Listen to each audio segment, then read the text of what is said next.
राधा वल्लभ श्री हरिवंश।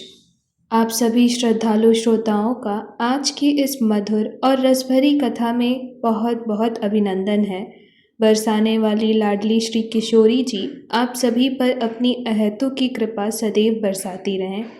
प्रिय श्रोताओं, आज का यह प्रसंग बड़ा ही आनंददायी है। स्वयं श्री किशोरी जी आनंद प्रेम की प्रतिमूर्ति हैं। श्री राधा नाम का स्मरण करते ही हृदय आनंद से भर उठता है। लेकिन श्रोताओं, जब भी श्री राधा रानी का नाम लिया जाता है तो वह केवल एक नाम नहीं लिया जाता, बल्कि उस अनंत करुणा, दिव्य प्रेम और असीम कृपा का स्मरण किया जाता है, जो बिना किसी भेदभाव के अपने भक्तों पर कृपा बरसाती रहती हैं। प्रिय श्रोताओं, वैष्णव परंपरा में श्री राधा रानी को भगवान श्री कृष्ण की परम आह्लादिनी शक्ति माना गया है। कहा जाता है कि भगवान श्री कृष्ण न्याय के प्रतीक हैं, लेकिन श्री राधा रानी करुणा की प्रतिमूर्ति हैं। इसीलिए अनेक भक्त पहले श्री राधा रानी को प्रणाम करते हैं और फिर श्री कृष्ण नाम का स्मरण करते हैं। परंतु इसका मतलब यह नहीं है कि श्री कृष्ण और श्री राधा अलग हैं, बल्कि भक्ति परंपरा में दोनों को एक ही दिव्य सत्य के दो अभिन्न स्वरूप माने गए हैं। प्रिय श्रोताओं, आज के कलयुग में मनुष्य का जीवन पहले की अपेक्षा कहीं अधिक व्यस्त, अशांत और चिंताओं से भरा हुआ है। मन हर समय किसी न किसी इच्छा, भय, तुलना, प्रतियोगिता और तनाव में उलझा रहता है। ऐसे समय में यह प्रश्न तो स्वाभाविक है कि क्या आज भी श्री किशोरी जी की कृपा प्राप्त की जा सकती है? क्या आज भी कोई साधारण व्यक्ति उनके प्रेम का अधिकारी बन सकता है? तो इसका उत्तर है हाँ, अवश्य। लेकिन उनके द्वार तक पहुंचने का मार्ग दिखावे, अहंकार और बाहरी आडंबर से नहीं, बल्कि प्रेम, विनम्रता, करुणा और समर्पण से होकर जाता है। प्रिय श्रोताओं, भक्ति परंपरा के अनुसार पहला और सबसे सरल नियम जो है श्री राधा रानी की कृपा प्राप्त करने का, वो है स्वयं श्री राधा रानी का राधा नाम का प्रेम पूर्वक स्मरण। संसार में अनेक नाम हैं, लेकिन भक्तों के लिए राधा शब्द केवल एक संबोधन नहीं, बल्कि हृदय की पुकार है। और जब कोई व्यक्ति बिना किसी स्वार्थ के केवल निर्मल हृदय से राधे राधे कहता है, तो धीरे धीरे उसका मन भी उसी राधा नाम के प्रेम में रंगने लगता है। श्रोताओं, नाम जप का अर्थ केवल माला पूरी करना नहीं है।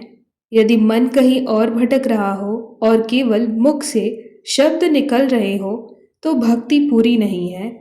लेकिन यदि एक बार भी पूरे विश्वास और समर्पण से श्री किशोरी जी का नाम स्मरण किया जाए, तो वही क्षण साधना का सबसे मूल्यवान क्षण बन सकता है। इसीलिए संत महात्मा बार बार कहते हैं कि संख्या से अधिक महत्वपूर्ण भाव है। सुबह उठते ही, घर से निकलते समय, भोजन से पहले, सोने से पहले या चलते फिरते भी यदि मन में श्री राधा नाम गूंजता रहे, तो धीरे धीरे जीवन पूरी तरह परिवर्तित होने लगता है। और यह परिवर्तन बाहर से पहले भीतर आता है। क्रोध कम होता है, मन को अद्भुत आनंद मिलता है, शांति मिलती है और श्री जी के प्रति असीम अगाढ़ विश्वास बढ़ने लगता है। तो ऐसे में श्री जी की कृपा प्राप्त करने का सबसे पहला नियम है निर्मल हृदय से राधा नाम का स्मरण, हर क्षण उनके नाम का स्मरण करते रहना। इसके अलावा दूसरा जो नियम है वह है अहंकार का पूर्ण त्याग। प्रिय श्रोताओं, भक्ति का सबसे बड़ा शत्रु अहंकार को माना गया है। जिस प्राणी के हृदय में मैं बहुत बड़ा हो जाता है, वहाँ श्री किशोरी जी के लिए स्थान छोटा पड़ जाता है। तो इसीलिए मनुष्य को अपने ज्ञान, धन, रूप, शक्ति या पद का अभिमान कभी नहीं करना चाहिए। संसार की हर वस्तु क्षणभंगुर है। आज जो हमारे पास है वह सब श्री जी की कृपा से ही है, और कल यदि वह न रहे तब भी उनका नाम हमारे साथ सदा रहेगा। इसीलिए विनम्रता केवल एक अच्छा गुण नहीं, बल्कि भक्ति का आधार है। जो दूसरों का सम्मान करता है, जो अपनी त्रुटियों को स्वीकार करता है, जो कठोर शब्दों से बचता है और जो अपने भीतर दया रखता है, वही श्री किशोरी जी के प्रिय गुणों को अपने जीवन में उतारने का प्रयास करता है। संत महात्माओं ने कहा है कि फल से लदा हुआ वृक्ष सदैव झुका रहता है। ठीक उसी प्रकार सच्चा भक्त जितना आगे बढ़ता है, जितना विनम्र होता है, उस पर श्री जी की कृपा सदा बरसती ही रहती है। तो श्री किशोरी जी की कृपा प्राप्त करने का दूसरा नियम है अहंकार का पूर्ण रूप से त्याग और हृदय में केवल और केवल विनम्रता को स्थापित करना। इसके साथ ही तीसरा नियम है प्रेम और सेवा को जीवन का स्वभाव बनाना। प्रिय श्रोताओं, यदि कोई व्यक्ति केवल मंदिर में पूजा करे लेकिन घर लौटकर लोगों को दुख पहुंचाए तो उसकी भक्ति अधूरी रह जाती है। श्री राधा रानी का प्रेम सीमित नहीं है, इसीलिए उनके भक्त भी अपने प्रेम को केवल पूजा तक सीमित नहीं रहते। भूखे को भोजन कराना, प्यासे को पानी देना, दुखी को सांत्वना देना, बीमार की सेवा करना, गौ सेवा करना, संत महात्माओं का आदर करना, माता पिता की सेवा करना, छोटे बड़ों के साथ मधुर व्यवहार करना, ये सब भी भक्ति के ही स्वरूप हैं। सेवा का अर्थ केवल बड़ा दान करना ही नहीं है। कभी कभी एक मीठा शब्द, एक मधुर मुस्कान, किसी भी निराश व्यक्ति को आशा देना भी जीवन की सबसे बड़ी सेवा बन जाती है।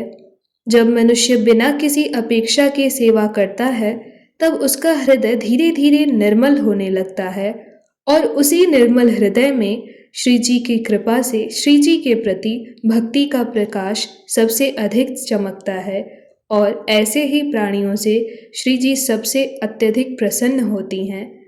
तो श्री जी की कृपा प्राप्त करने का जो तीसरा महत्वपूर्ण नियम है वो है प्रेम और सेवा को जीवन का स्वभाव बनाना। इसके अलावा चौथा जो महत्वपूर्ण नियम है वह है सत्संग, भजन और श्री राधा कृष्ण की दिव्य लीलाओं का नियमित श्रवण। प्रिय श्रोताओं, मनुष्य का मन उसी दिशा में चलता है जिस दिशा में उसे बार बार ले जाया जाता है।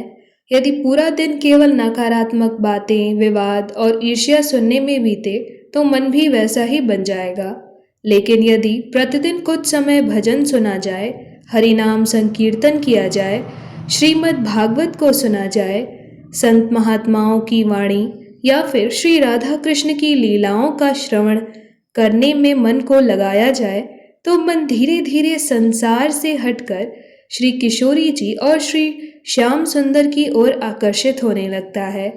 यही कारण है कि संत सत्संग को जीवन का सबसे बड़ा धन कहा गया है।